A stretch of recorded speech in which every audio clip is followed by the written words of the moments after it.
Bienvenidos a Risky Talks, este nuevo segmento en el canal de podcast de Fundación ICBC, donde exploramos la intersección entre la actualidad internacional, la geopolítica y los negocios desde una perspectiva de riesgo.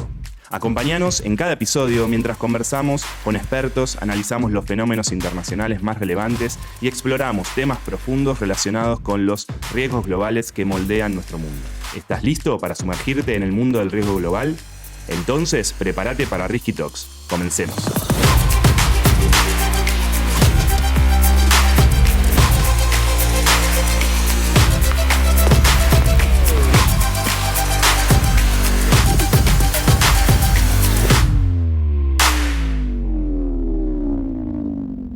Hola, ¿cómo están? Es un placer traerles un nuevo episodio de Risky Talks y estar en la compañía, como siempre, de Julieta y Esteban. ¿Cómo andan, chicos? Hola, ¿cómo estás? Esteban, qué bueno verte. Uli, un placer nuevamente estar con ustedes. Placer para mí también. Hoy nos vamos a meter en uno de los temas más calientes del tablero global, la geopolítica de la energía nuclear.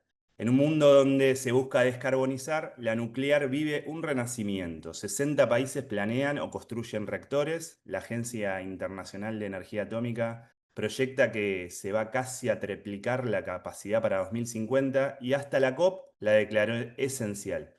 Pero también hay sombras, costos, proliferación y la eterna pregunta sobre la seguridad. Para navegar este reactor de poder tenemos a Julián Gadano, ex subsecretario de Energía Nuclear de Argentina, director del Programa de Energía e Innovación en la Universidad Nacional 3 de Febrero y director del área de Geopolítica y Energía en Fundación Argentina Global. Julián, bienvenido. ¿Qué tal? ¿Cómo les va? ¿Cómo están? Un placer estar acá, ¿eh? Gracias, Julián, por sumarte. Arranquemos con una pregunta de fondo, Julián. ¿Qué es la energía nuclear hoy y cómo funciona en el mix global? ¿Por qué está volviendo con tanta fuerza? Bien, bueno, buena pregunta para arrancar. La energía nuclear obviamente es la forma más difundida para fines pacíficos, es la generación de energía eléctrica de fuente nuclear.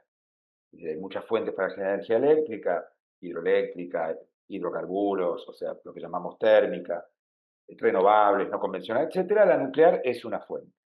La energía nuclear, digamos, se difundió de manera masiva como fuente de generación de energía en la década del 60. Y los periodos de crecimiento de la energía nuclear siempre se relacionan con la política, ¿sí? Es una fuente de generación de energía y por lo tanto está en un mercado, se vende y se compra y ese es un aspecto, pero es absolutamente, es imposible no relacionarla con la política internacional. Los dos periodos, digamos, en el siglo anterior, en el siglo pasado, dos picos de crecimiento de la energía nuclear están muy vinculados con la política internacional. El primero, la Guerra Fría, ¿sí? El Departamento de Energía de los Estados Unidos, que por cierto es la evolución de la Atomic Energy Commission de los Estados Unidos, es decir, la Atomic Energy Commission se transformó en el Departamento de Energía, porque es la única fuente de energía en la que el Estado tiene mucho que ver en los Estados Unidos. El resto es puro mercado, ¿no? Entonces, el Departamento de Energía en la década del 60 decidió impulsar, digamos, convocar a las grandes compañías tecnológicas norteamericanas para que desarrollaran tecnologías de reactores nucleares. ¿Por qué? Porque quería tener un rol protagónico, no quiero decir controlar, porque suena muy duro, digamos, pero tener un rol protagónico en las tecnologías que se difundieran. Es decir, básicamente, que las tecnologías de generación de energía eléctrica por fuente nuclear que comprara el mundo fueran de Estados Unidos y no de la Unión Soviética o de proxies de la Unión Soviética. O sea, primer crecimiento, década del 60, contexto Guerra Fría.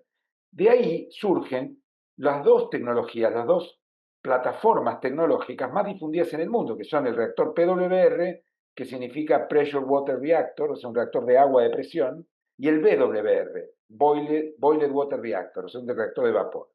La diferencia entre uno y otro son los dos reactores de vasija, es que uno, digamos, por la alta presión en la que la contiene el agua, digamos, logra que el agua no entre en ebullición hasta más de 300 grados. El otro entra en ebullición a 100 grados.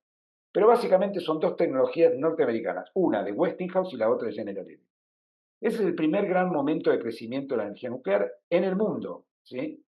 Estados Unidos impulsando sus tecnologías, la Unión Soviética impulsando las suyas. La Unión Soviética tuvo un serio problema algunos 20 años después con esa tecnología originaria, ¿no? Hoy Rusia es un jugador muy importante en energía nuclear para fines pacíficos con otras. El otro momento es el 73. ¿Qué pasa en el 73? Todos lo sabemos, la OPEP y el aumento exponencial de los precios del petróleo, 5 veces en un año. O sea, imaginemos lo que significa eso para el mundo. Un mundo acostumbrado a energía barata, autos americanos que llegaban de acá hasta, digamos, yo estoy en una oficina, del otro lado de la puerta donde estoy, el pasillo y el otro lado, autos enormes, motor de 8 cilindros en B, que lo arrancabas y te alcanzaba el combustible para llegar a la siguiente estación de servicio. Bueno, el combustible aumentó 5 veces, ¿no? Y eso impacta no solamente en los automóviles, sino en la forma en que generabas energía eléctrica, etc. Segundo pico de crecimiento de energía nuclear, ¿sí?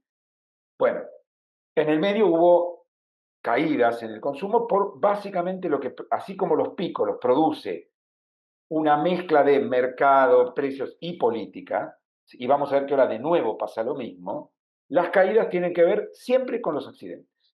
En el mundo hubo 3 accidentes nucleares. Uno no tan conocido en Estados Unidos, en la localidad de Three Mile Island, en el 79. Eso produjo que por los siguientes 30 años no se fabricaran reactores nuevos en Estados Unidos. El segundo es el de Ucrania, el de Chernóbil en la Unión Soviética, el más impactante y el único accidente estrictamente nuclear. Y el tercero es el de Fukushima en Japón en 2011, que en realidad fue un tsunami que afectó al reactor. ¿Cuál es el tercer pico? Bueno, es un pico largo, arranca en la década de 2010, se interrumpe por el accidente de Fukushima y hoy vuelve con mucha fuerza.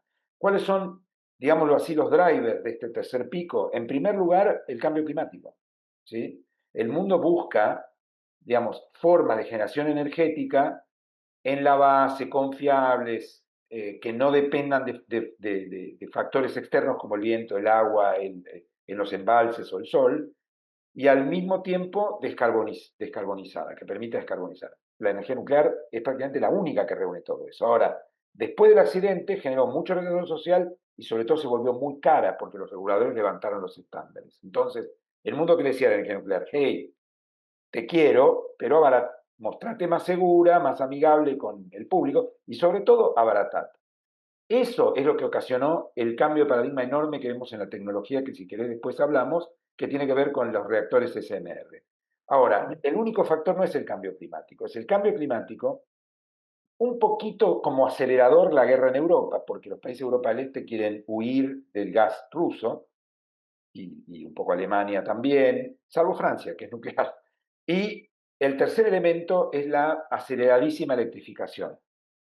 Nosotros, digamos, los expertos ya tenían calculado que el mundo se iba a ir electrificando. Además, está bien que eso ocurra porque forma parte del camino hacia la descarbonización, ligado sobre todo a la transformación de la industria del transporte. Automóviles, autobuses, camiones, que también estaban en un cambio paradigmático transformándose a vehículos eléctricos. Pero hay algo que aceleró muchísimo esto de manera no esperada, que son los data centers para inteligencia artificial generativa, las cripto, etc. Es decir, la fuerza computacional, la actividad computacional que tienen estos centros de datos, que digo, nosotros mismos no te digo 5 años, 2 años ni nos imaginábamos el vínculo que íbamos a tener con el ChatGPT, que es muy bueno, y a veces a Julieta y a mí nos produce algunos dolores de cabeza también. Pero bueno, esa es otra cuestión, porque a veces se usa demasiado para reemplazar lo que los estudiantes tendrían que hacer. Pero en principio es bueno, y ha crecido mucho el consumo. Eso demanda muchísima energía. Un data center de inteligencia artificial generativa mediano consume el equivalente a más de la mitad de la energía que consume la ciudad de Córdoba, ¿sí? O para quedar bien con Julieta, vamos a decir la ciudad de Rosario, ¿sí? Que son más o menos, consumen más o menos lo mismo. Es decir, estamos hablando de centros de datos que no se pueden conectar a la red porque colapsan la red. Entonces, bueno, el mundo volvió y en general los data centers prefieren, se suben a todos los trenes en materia de energía que consumen, pero prefieren, sí, sello descarbonizado. Con lo cual, están todos los planetas alineados para que la energía nuclear vuelva a crecer. Y es lo que está pasando. Es lo que está pasando en el mundo. Ahí, Julián, digo, para vincularlo con nuestro podcast, es interesante porque esto que dijiste vos de los drivers de la energía nuclear son riesgos que venimos dialogando en nuestro podcast. El riesgo climático, la necesidad de atención energética, de la descarbonización, el riesgo geopolítico, donde la guerra entre Rusia y Ucrania claramente lo puso en evidencia, pero digo, hoy la configuración geopolítica marca que la conflictividad está para quedarse. Y en tercer lado, la aceleración del cambio tecnológico con la inteligencia artificial a la cabeza. Entonces, la energía nuclear claramente, digo, viene a responder un poco a esta visión de riesgos que venimos dialogando. Y mi pregunta era vinculado a cómo ves factible este anhelo que tienen las Big Tech de tener su propio reactor nuclear, o sea, de tener su propia energía nuclear para abastecer sus data centers, y donde, bueno, en esta idea de grandes empresas de Big Tech con bienes públicos propios, no que el Estado le provea su energía, sino que, bueno, avancen. Hemos visto que Microsoft compró un reactor nuclear o intentó comprar un reactor nuclear en Estados Unidos. ¿Cómo ves este proceso de que la energía nuclear se privatice, por así decirlo? Bueno, Microsoft justamente lo que está tratando de reactivar es el reactor de Three Mile Island, o sea, la central nuclear que se interrumpió en la década del 70 por el accidente. Mira, yo lo veo bien, digamos, por supuesto en un contexto en el cual uno podría llenarlo de preocupaciones en el sentido de lo que son esas corporaciones, etcétera. Pero aislándonos un poco de eso, son corporaciones que saben que acá hay una competencia. Hay una competencia entre estados, una competencia entre áreas, digamos, llamémoslo así para ponernos un poco clásicos, de poder y también de empresas, entre grandes corporaciones. Entonces, el gran cuello de botella temido, Elon Musk lo exageró un poco y está hablando de sequía energética, quizás es un poco exagerado, pero el concepto es válido. Bueno, el gran cuello de botella temido es me quedo sin energía. Lo mismo que, por cierto, pasaba hace 50, 60 años con el petróleo, ¿no? Entonces, ¿qué hacen las corporaciones? Probablemente no todas terminen teniendo su propia generación. Va a haber de todo. Pero por las dudas, pongo una ficha ahí. Entonces tenés a Microsoft con Three Mile Island, a Bill Gates de manera personal.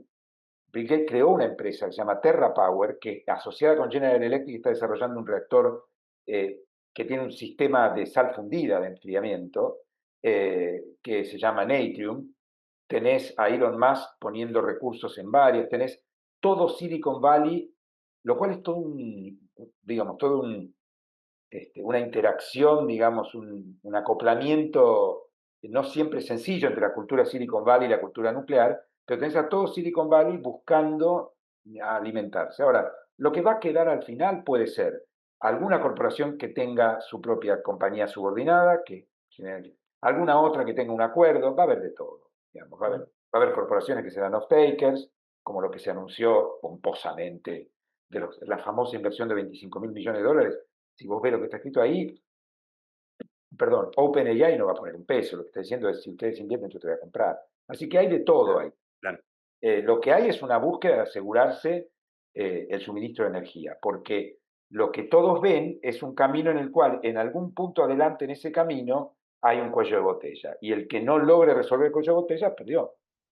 Mencionaste a Estados Unidos liderando estos avances tecnológicos, mencionaste a Rusia como un actor de peso, y planteás un escenario donde la geopolítica, fundamentalmente la geopolítica europea y la disputa originada a partir de la invasión de Rusia a Ucrania, disparan un proceso favorable hacia una vuelta a la energía nuclear. Me pregunto cómo impacta la competencia geopolítica Estados Unidos-China en esta ecuación y cuál es el lugar de China en el escenario de la energía nuclear. No, bueno, estás poniendo el punto, digamos. Yo mencioné a Rusia simplemente porque Rusia tiene una tradición en materia de energía nuclear muy importante. La empresa estatal rusa Rosatom era hasta la guerra la principal corporación nuclear del mundo, pero claramente hoy la competencia geopolítica por la energía nuclear y todo lo que está alrededor, el uranio, los combustibles, etcétera, digamos, lo que mira Estados Unidos no es Rusia, sino China, ¿sí?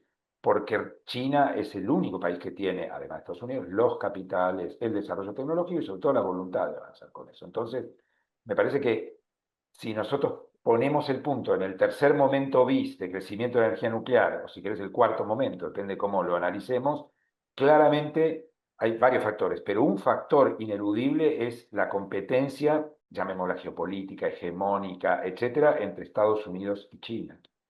El tema está ahí, digamos, es decir, digamos, cómo se logra, primero, proveerse la energía necesaria para ese salto tecnológico, ese salto cuántico que implica la inteligencia artificial generativa, que no es trivial, en un mundo de competencias hegemónicas, y por otro lado, la propia tecnología nuclear en sí misma, ¿no? Entonces, me parece que, simplificando un poco, a mí no me gusta hablar de nueva Guerra Fría, porque la Guerra Fría tiene un montón de componentes que no están hoy, pero claramente hay una competencia.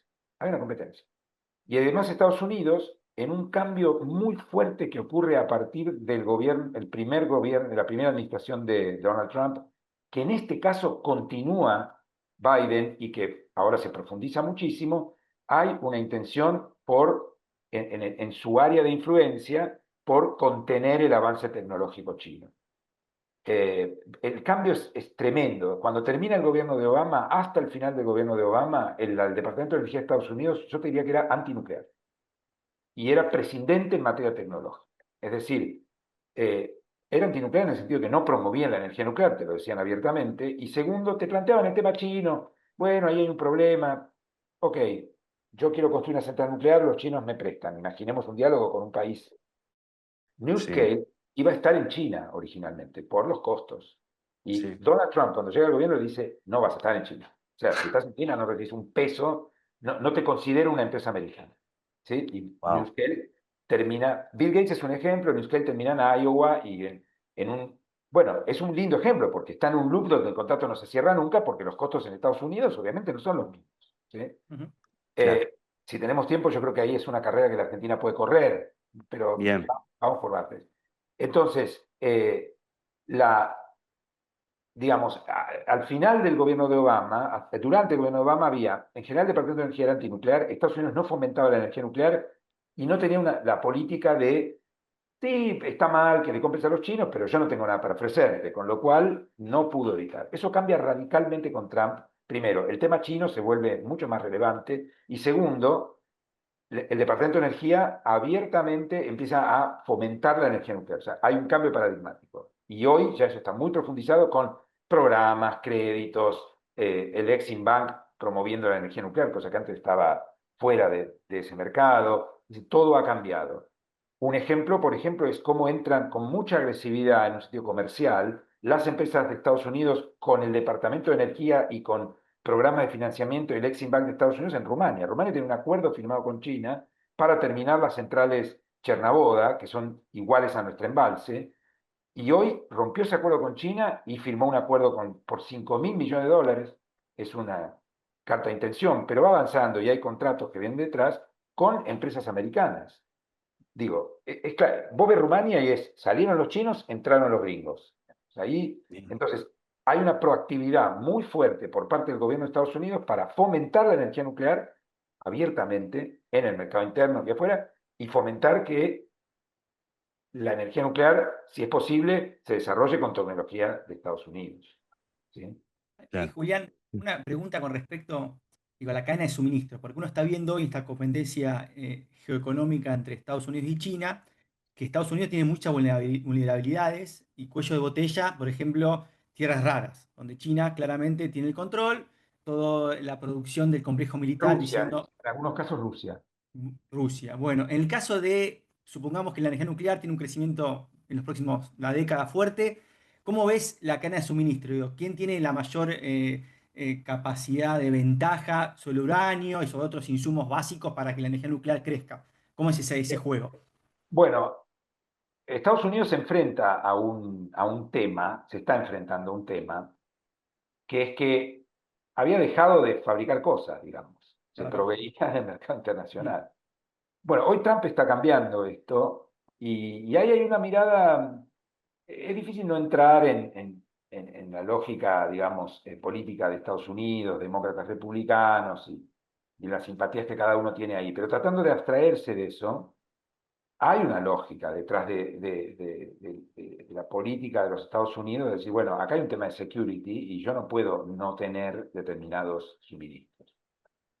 Entonces, lo que Estados Unidos está intentando, así como lo hizo con el petróleo muy exitosamente, mirando al Golfo, con el shale oil, el shale gas, hoy Estados Unidos no solo se autoabastece, sino exporta hidrocarburos. Bueno, con energía nuclear, volver a reconstruir la cadena de suministros, ya sea en Estados Unidos o en un friendshoring o nearshoring muy cercano. ¿Sí? Esto va desde el mineral de uranio, que Estados Unidos no es un gran productor, es un importador neto, el enriquecimiento de uranio, es decir, aumentar la proporción del isótopo 235, que Estados Unidos no enriquece, salvo para fines militares. Por ejemplo, en Estados Unidos no se fabrican más vasijas para reactores, ¿sí?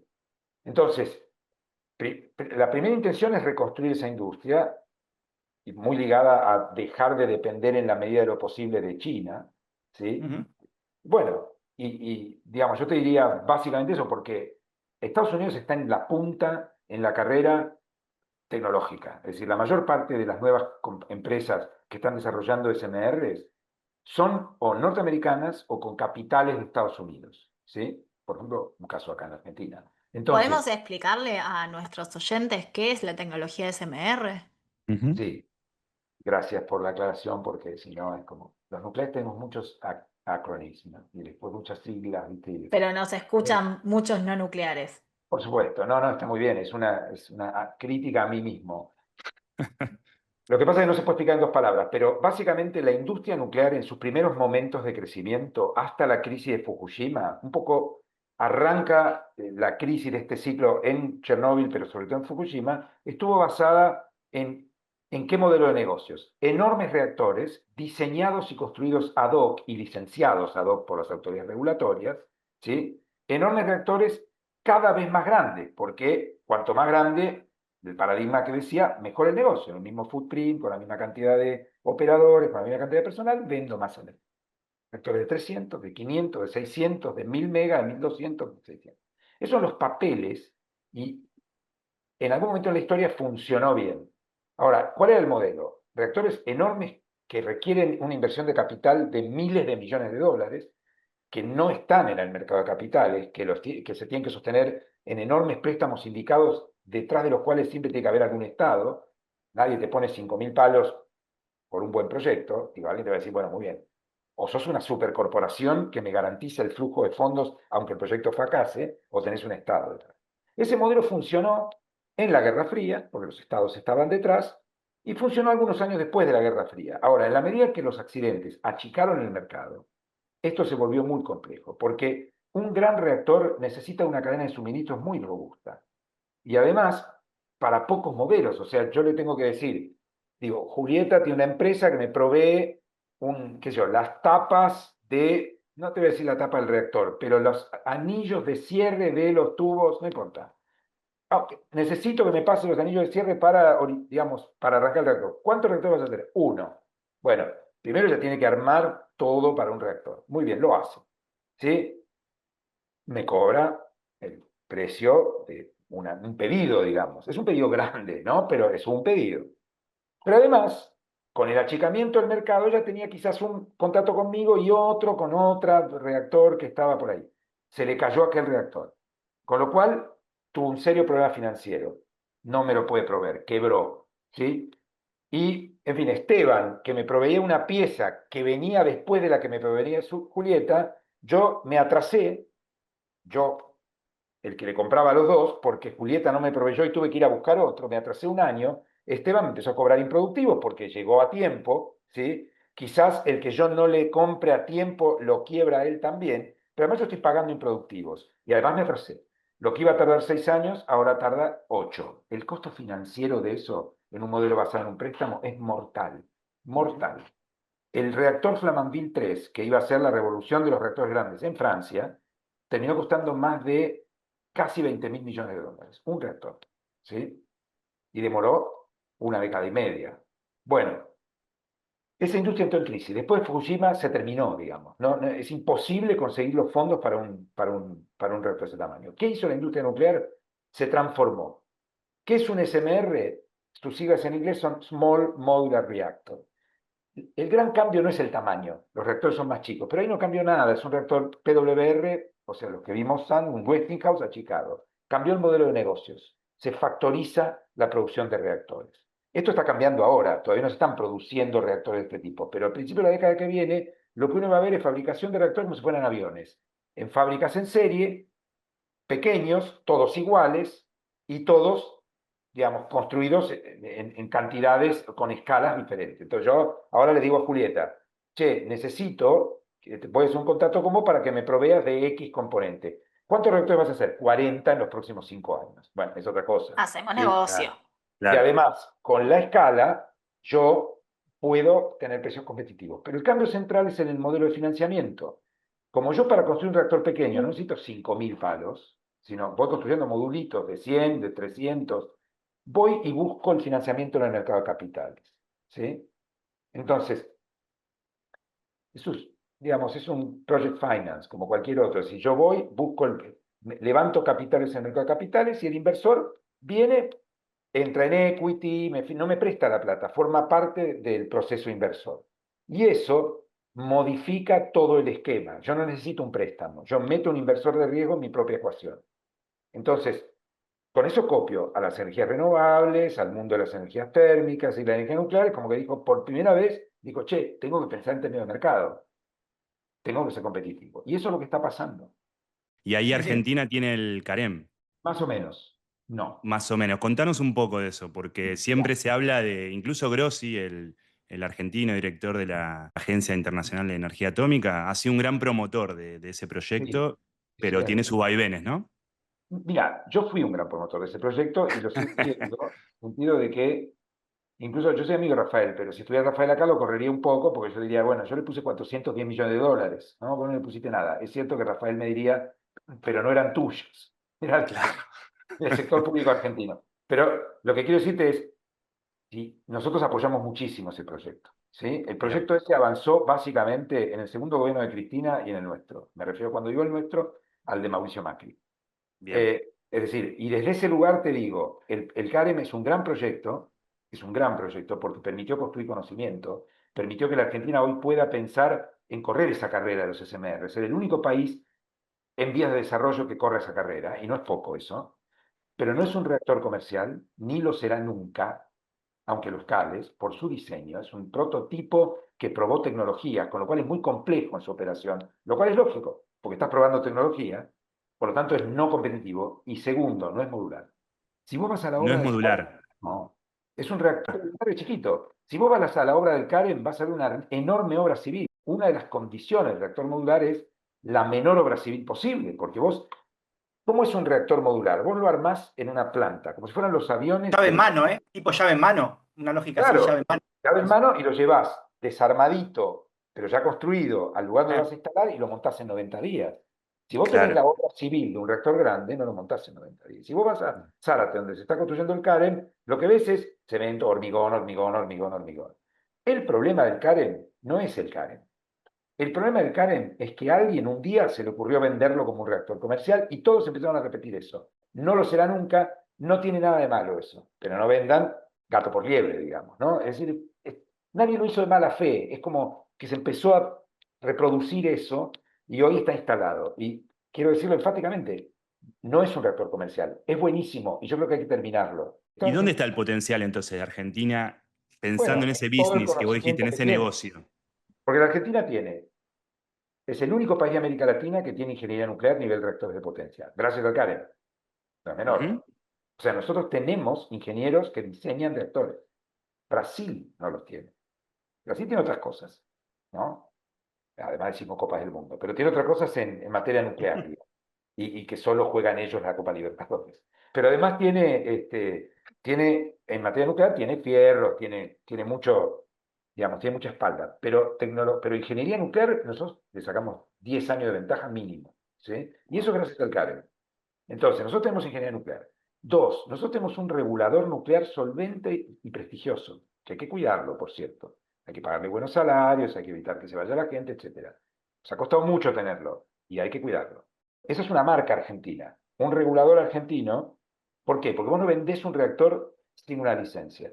¿sí? Las licencias son nacionales, o sea, si vos le vendés un reactor a Zimbabue, vas a necesitar una licencia de Zimbabue. Pero Zimbabue no tiene un regulador nuclear grande, debe tener una oficinita con 10 personas. Entonces, le va a servir mucho a Zimbabue decir, mira, la Autoridad Regulatoria Nuclear Argentina dice que es licenciable en Argentina. Con lo cual puede hacer un convenio con Zimbabue, de uso de ejemplo, y vender reactores. O sea que es clave, es como la FAA de aviación de Estados Unidos. Y tres, tenemos una razonable cadena de suministro. Creo que Esteban hablaba de la cadena de suministros. Un reactor usa una cadena global. O sea, vos no fabricás el reactor con componentes nacionales exclusivamente. Esa es otra bandera que hay que sacarse, ¿viste? No es así. Lo que más importa es vender tecnología. Cuando vos te subís a un avión Embraer, los aviones de Austral, ahora de aerolíneas, ¿sí? Las turbinas son los Royce, la aviónica no es brasilera, las butacas son canadienses, pero el diseño del avión, con la ingeniería del avión y el montaje del avión es brasilero. Entonces nosotros podríamos hacer lo mismo que hizo Brasil en materia de aviación, que Brasil hizo en aviación el mismo camino y nosotros podemos hacer en energía nuclear. Hoy en las 3 grandes fabricantes de aviones comerciales es brasilero, ¿no?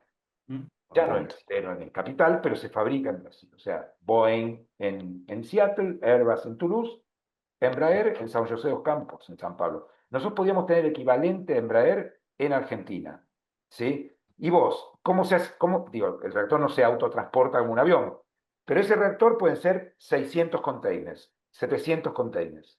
Vos subiste los containers en un barco Panamax, los llevaste a Zimbabue, para seguir con el ejemplo, y lo montaste en Zimbabue en 90 días. Ahora, lo fabricaste en tu fábrica. Esta es la gran diferencia. O sea, por eso hablamos de factorizar. ¿Sí? El reactor no se fabrica en el sitio, se fabricó en otro lado. Y vos lo llevaste y lo montaste en el sitio. Ese es el gran cambio. Es un cambio revolucionario el que está ocurriendo en la industria nuclear. Ahí, Julián, supongamos que Argentina en el próximo lustro profundiza el acoplamiento geopolítico con Estados Unidos. Digo, con Estados Unidos tenemos la particularidad de que tenemos unas economías competitivas, bueno, en materia de producción agropecuaria, en materia de gas licuado, en materia nuclear, claramente son países con desarrollos tecnológicos. Y en este marco de cambio global que estamos analizando, ¿cuál te parece que son las principales oportunidades y desafíos que tiene la Argentina vinculado a justamente, bueno, una alianza geopolítica, pero en el medio de que un negocio y un business core que puede competir para la Argentina para desarrollar sus capacidades nucleares? Bueno, primero vos pusiste el punto en un tema central. Nosotros no podemos reproducir con Estados Unidos la relación que tuvimos en el siglo XIX con el Reino Unido, porque no somos complementarios. Ujú. En materia de energía nuclear y otras minerales, bueno, podemos ser complementarios. Ahora, poniendo el foco en energía nuclear, nosotros no tenemos, digamos, voy a ser un poco duro para después decir por dónde pasa. Nosotros no tenemos nada que Estados Unidos no tenga. O sea, Estados Unidos tiene todo lo que nosotros tenemos para ofrecer. Tiene tecnología nuclear. Nosotros no somos ni vamos a ser nunca un gran productor uranífero. Vamos a exportar uranio seguramente en breve, pero no somos Kazajstán, no somos Australia, digamos, ¿sí? Que son los 2 grandes exportadores. Lo que pasa es que lo que nosotros tenemos es ingeniería 3 veces más barata. O sea, ¿y qué es lo que es 3 veces más barato? Los salarios. ¿Sí? O sea, nosotros tenemos ingeniero clase mundial, ¿sí? Que, digamos, el rate por hora pueden ser $100 la hora o menos, contra 300 de Canadá o de Estados Unidos. Entonces, nosotros podemos transformar eso en una ventaja competitiva y al mismo tiempo ingeniería clase mundial, ¿no? Es decir, digo, es el único país de América Latina que puede proveer eso. Entonces, por ejemplo, IMSA, ¿sí? La vieja pescarmona, que la estatizó el gobierno de Alberto Fernández. Decisión con la que yo estoy de acuerdo, quiero aclarar. Digamos, a mí, yo soy digamos, económicamente bastante de derecha. El viejo Timerman decía el diario de Opinión, económicamente de derecha, políticamente de centro, culturalmente de izquierda. Yo me siento muy identificado con eso. Pero, bueno, creo que a veces, es decir, creo que las empresas públicas tienen que justificar su existencia, digamos. Hay razones para tener empresas públicas, por ejemplo, los ferrocarriles. Nosotros deberíamos tener buenos ferrocarriles públicos. Brasil va a construir un tren de alta velocidad entre Río y San Pablo, ¿sí? Y no lo hace por capricho, ¿no? Bueno, pero en general yo te diría, me tenés que convencer de que haya una empresa pública. Nuclear Argentina podría no ser pública, por ejemplo. Ahora bien, con la estatización de IMSA, a mí me parece una buena medida del gobierno anterior, porque si no, IMSA se iba a la quiebra. Y eso impacta muy fuertemente en una región de la provincia de Mendoza. Y nosotros perdíamos capacidad. Para después volver a privatizarla, que es lo que pasó. Perfecto, muy buen camino. ¿Por qué una empresa americana compra IMSA? ¿Sí? En un precio ridículo, pero toma deuda, ¿no? O sea, el precio fue la única que ofreció un precio, digamos, ¿no? Por el nearshoring. ¿Qué va a proveer INSA al mercado americano? Le va a proveer grúas industriales, las grúas puente. El 50% de los puentes grúa que consumen Estados Unidos vienen de China hoy, y hay que reemplazarlos. Entonces, parte de eso probablemente lo va a proveer INSA, que la que le compró son capitales de Estados Unidos. Y dos, ingeniería nuclear. ¿Sí? INSA tiene capacidades de energía nuclear que las desarrolló gracias al CARE. Nosotros en realidad, y esto continuó después, él fue un contratista del CAREN importante y también fue un contratista de la extensión de vida de Embalse en Córdoba. ¿Sí? Con lo cual tiene capacidades. ¿Cuáles son los dos drivers principales? Además, por supuesto, las turbinas, que es el clásico, ¿no? Las grúas, los puentes grúa, que INSA lo sabe hacer, y ingeniería nuclear, para proveerle básicamente al mercado americano. ¿Sí? ¿Y qué tiene de ventaja? Bueno, mirá, acá hay uno que sabe hacerlo, que lo sabe hacer bien, que no es muy grande, no puede reemplazar todo China, ni siquiera puede reemplazar una empresa china, pero que quizá puede crecer y que los salarios comparados con Ohio, digamos, ni hablar con New Jersey, son más baratos, son más bajos. Y que es seguro, está en el hemisferio occidental, Y es nearshoring, nuestro sí, por claro, supuesto. totalmente. Sí, claro. Son amigos ahora. Y ahora hiper amigos. Con Eso este es. panorama, ¿cómo imaginás el desarrollo de la industria en la Argentina? Hay riesgos Bueno, globales, hay un panorama que vos decís, hay un alineamiento que es favorable a algunos defectos de derrames. ¿Imaginás una presencia más fuerte de lo nuclear en nuestra matriz energética? ¿Imaginás un crecimiento de esta modularidad también teniendo anclaje en la Argentina? ¿Cómo nos podés ayudar a imaginar ese panorama? mira, empiezo por el final. Yo no creo, yo soy muy pronuclear, pero no creo mucho que la energía nuclear en Argentina tenga que imaginarse creciendo mucho como parte de la matriz energética nacional, porque nosotros tenemos mucho gas natural. El gas natural ofrece precios bajos, no, lo tenemos nosotros, tenemos que explotarlo, o sea, sería como un capricho de los nucleares que queremos el 25% de la matriz nuclear. Va a oscilar entre el 8 y el 10. ¿Sí?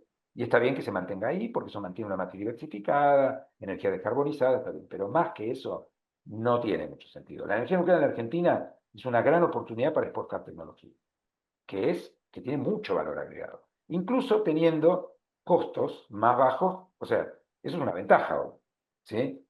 Porque los salarios más bajos que Canadá igual son altísimos, ¿sí? Entonces, en primer lugar, yo no creo que la energía nuclear crezca mucho en la matriz argentina. Creo que eso sería como un capricho. Pero creo que sí podemos formar parte de esa cadena de valor que está creciendo de manera exponencial en el mundo, ligada al crecimiento de los SMR. ¿Cómo podemos formar parte? Primero, proveyendo componentes, ¿sí? Es decir, nosotros tenemos una de las 8, 9, contás con los dedos de la mano, fabricantes de elementos combustibles. El elemento combustible no es el uranio, es todo. Es la pastilla de uranio que pasó por varios procesos, que es un cerámico del tamaño de un dedal, metida en una serie de varillas que están abrochadas por una abrazadera. Eso tiene determinada arquitectura diseñada para determinado reactor. Eso se le llama elemento combustible. Elemento combustible. No hay muchas plantas en el mundo que hacen eso. Una de ellas está en Argentina. ¿Sí? Entonces, nosotros podemos proveer componentes a esa cadena. Y también podemos ser el San José dos Campos de América Latina de energía nuclear. De hecho, hay proyectos con capital extranjero que se están desarrollando en Argentina. Ingeniería. ¿Sí? ¿Qué tiene que hacer la Argentina? ¿Qué tendrían que hacer el gobierno, los gobiernos argentinos? Bueno, no meterse mucho. O sea, dejar que el capital venga, porque darle reglas de juego claras, no tratar de meterse, no tratar de hacer todo el tiempo anuncios y cosas, yo quiero estar ahí. No. Sí, seguir financiando la producción de conocimiento. ¿Sí? Porque a mí no me gusta la palabra estratégica porque ha sido tan usada para cualquier cosa, lamentablemente, que no la uso mucho. Pero bueno, la voy a usar acá. El conocimiento es estratégico, es un valor. Nosotros nos ha ido bien con la energía nuclear hasta acá.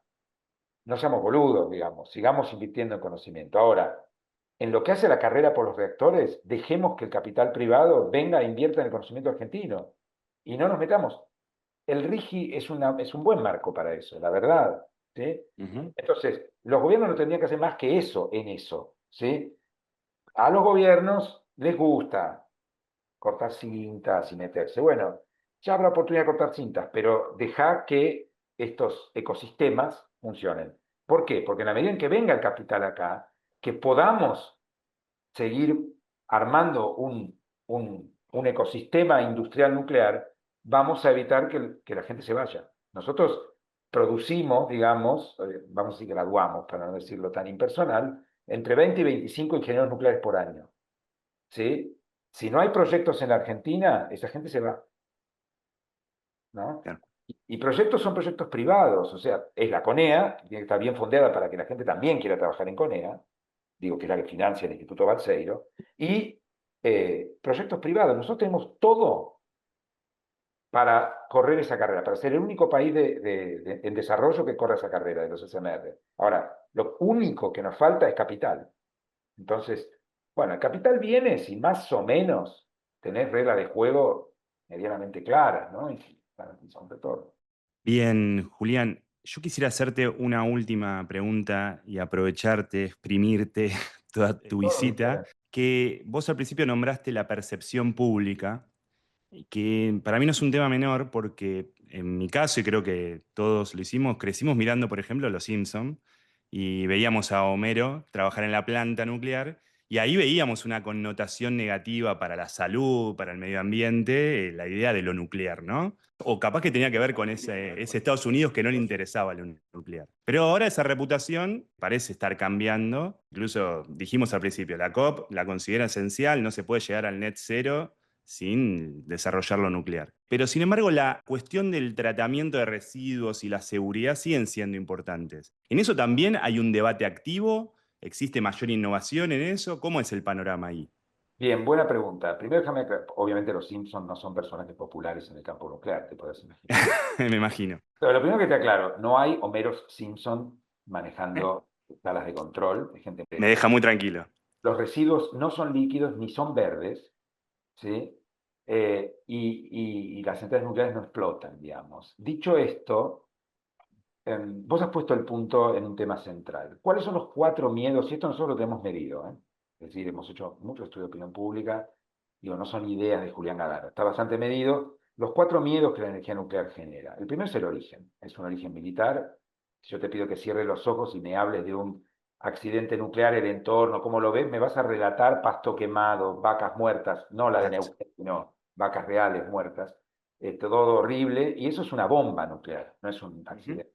El segundo elemento son los accidentes, ¿sí?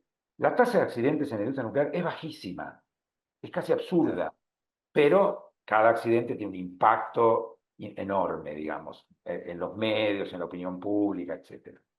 3 accidentes en 70 años, casi 500 reactores, pero es muy fuerte.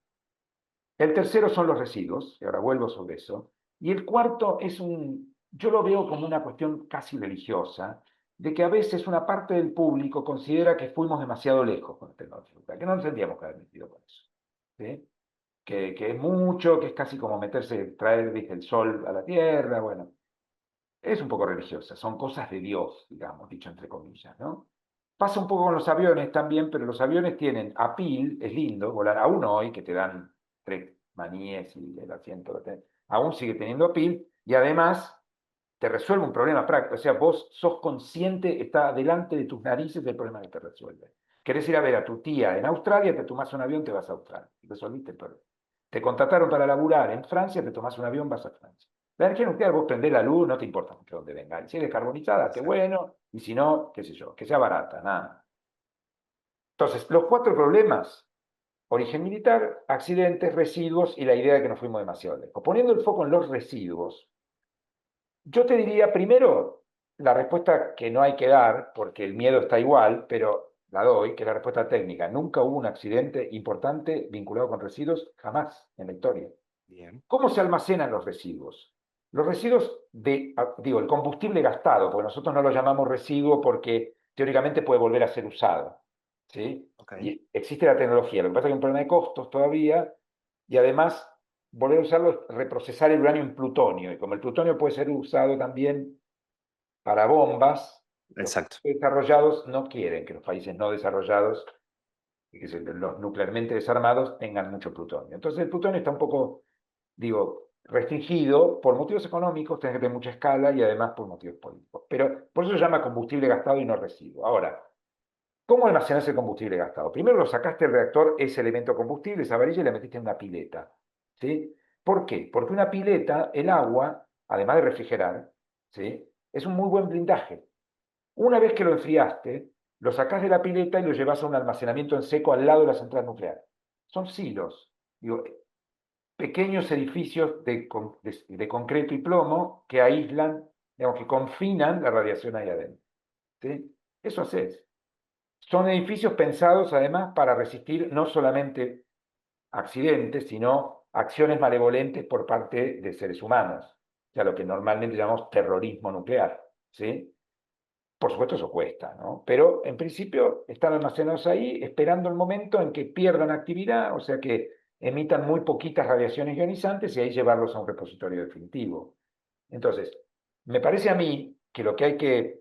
El miedo es el producto de la ignorancia, y la ignorancia no es responsable del que ignora, no es responsable del que ignora de la ignorancia, sino responsable del que no comunicó bien. El sector nuclear tiene que aprender a ser transparente, a funcionar con menos cultura del secreto, a explicar bien cómo se almacenan los residuos, cosa que el sector nuclear a veces se niega a hablar. No quiero hablar. Eso seguro, créeme. No, no te creo. Tenés Claro, que... claro.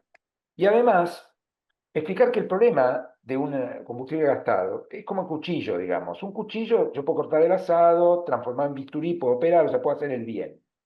¿Sí? Bueno, mi hija que es vegetariana diría, cortando el asado no haces el bien, pero pongamos, digamos, ¿no? Pero también puedo agarrar el cuchillo y matar a uno. El culpable no es el Claro. cuchillo, no es la tecnología, ¿sí? Sino los usos que se le da. Entonces, bien gestionada, y la Argentina sabe gestionarlo, la Comisión Nacional de Energía Atómica tiene un área completa que gestiona residuos y combustibles gastados, bien gestionada, no pasa nada. Ahora, Bien. vos decís, bueno, pero si mal gestionado, y bueno, está bien, si gestionás mal un buque tanque petrolero, te pasa lo que te pasó en el Golfo de México con el Exxon Valdez. Entonces, lo que hay que hacer es, volvemos a lo mismo. Bueno, ¿quién cuida que se gestionen bien las cosas? Los estados. ¿Y quién cuida en este mundo global donde el Estado-Nación ha perdido un poco de soberanía global? Y bueno, es el gran desafío, digamos, ¿no? Pero hay que pensarlo. Ahora, usados responsablemente, los combustibles gastados y los residuos en general no generan problemas.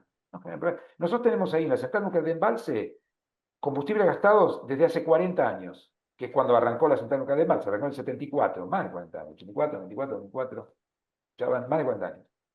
Ocupan menos espacio que una cancha de fútbol. ¿Mm? Mirá. ¿Por qué? Porque una pastilla de uranio es esto, ¿sí? Es esto. Esto genera la misma energía que una tonelada de carbón. Entonces, vos con esto, vos después tenés que almacenar esto después de haber generado la misma energía que una tonelada de carbón. ¿Dónde están los residuos de una tonelada de carbón? En nuestros pulmones, en parte. Más bien dicho, no en nuestros pulmones, en los pulmones de la gente que trabaja y que vive cerca de una planta de carbón, que por eso el metro cuadrado sale tan barato. ¿Sí? O sea, Claro. Y en la entonces, atmósfera. y en la atmósfera y en el combustible quemado, por eso en la atmósfera en materia de gases de efecto invernadero, pero también en los pulmones. Entonces, sí, un residuo, si yo lo tiro a la vereda, y es un problema ahora, Es un problema, claro. si yo esto, que equivale a una tonelada de carbón, Aclaremos porque nos están escuchando que vos estás sí, haciendo un dedal, un un dedal. dedal, ahí está, Bueno, la bien. mitad de las generaciones de este mundo no sabe lo que es un dedal. Pero poner el tamaño del... Una pastilla, un caramelo casi, un Sí, caramelo. un caramelo, exactamente. Un caramelo, la misma energía que una tonelada de carbón. ¿Sí? Exacto. O 500 barriles de petróleo.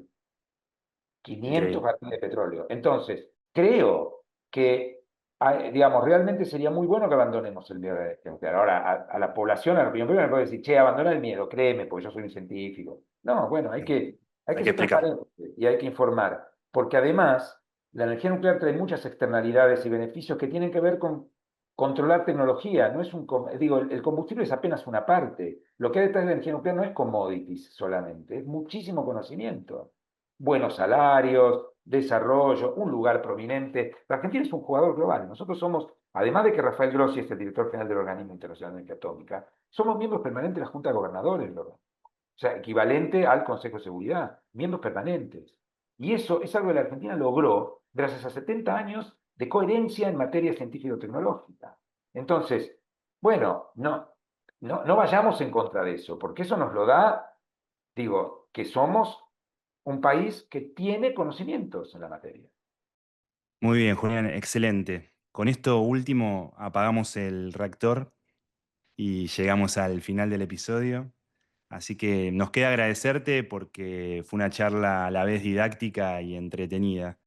Y realmente es un tema que creo que sin duda debemos dedicarle más tiempo a entender, charlando con gente como vos que entiende el tema, que nos lo puede explicar llanamente, sobre todo para un país con la capacidad y el potencial de Argentina. Así que muchas gracias por haberte sumado al podcast. No, al revés, gracias a ustedes, y ahí veo la hora que es, me pasé un poquito, pero bueno. No, no, se pasó volando. Bueno, muchísimas gracias a ustedes por la invitación, ha sido un placer. Gracias, Julián. Un gusto enorme escucharte, ha sido clarísimo. Chao, Gracias, chao. Julián. Creo que es el podcast más extenso, pero vale la pena porque la verdad que se nos pasó volando la charla sobre un tema fascinante de la geopolítica y de la energía actual. Así que gracias por tu tiempo y por tus conocimientos. No, al contrario, gracias a ustedes por la invitación. Muchas gracias. A vos que nos estás escuchando, gracias por acompañarnos en este viaje atómico. Contanos qué te pareció y si deberíamos ir a fondo por la nuclear. Pronto volveremos con más Risky Talks. Hasta la próxima.